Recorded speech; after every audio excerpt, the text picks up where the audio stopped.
forward, raise your right hand as best you can to be sworn in, please. Do you solemnly swear or affirm to tell the truth, whole truth, and nothing but the truth, so help you God? Yes, I do. All right, you are Joseph Lloyd Kennedy? You are Joseph Lloyd Kennedy? Do what, sir? Your name, is it Mr. Joseph Yes. Kennedy? Yeah, I don't Okay. hear too good. Sorry? I don't hear too good. All right, well, you got a public defender next to you, and if you can't understand something, you can ask him to help you out. There's two cases you're here in front of me today. This is your first appearance. Everything is being recorded.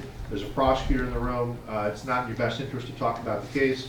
But just so you understand, I got to make some findings here, whether there's appropriate reasons to have you held and in what conditions to have you held. And the first case we'll address is a local charge for grand theft motor vehicle. And this is based on the police report. I'll find there's factual basis. This involves a stolen Toyota Tundra. And based on what's in the police report, I'll find there's a factual basis.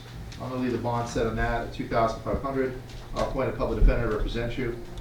But there's a warrant out of the state of Oklahoma being held as a fugitive from justice. The bond on that is $500,000, but based on the circumstances which have come to my attention, I'm going to have you held no bond at this point in time.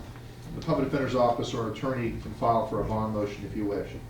So you'll have to make a decision at some time about waiving or fighting extradition, but that's the decision today. You understand? I believe so. All right. Judge, for the record, please, we would like the court to reconsider and go with the bond as set out in the warrant of $500,000, as the authorities there in Oklahoma have deemed appropriate.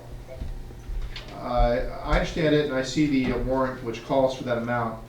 Given the total picture which has come to my attention, I think at this point in time, for public safety and for Mr. Kennedy's situation, I think no bond is appropriate. Again, you or a lawyer on his behalf can file an appropriate motion when there's more time for a fuller hearing, okay? Thank you, Your Honor. All right, that'll conclude this matter. There is no bond on the warrant. Held in custody. Please sit back, sir.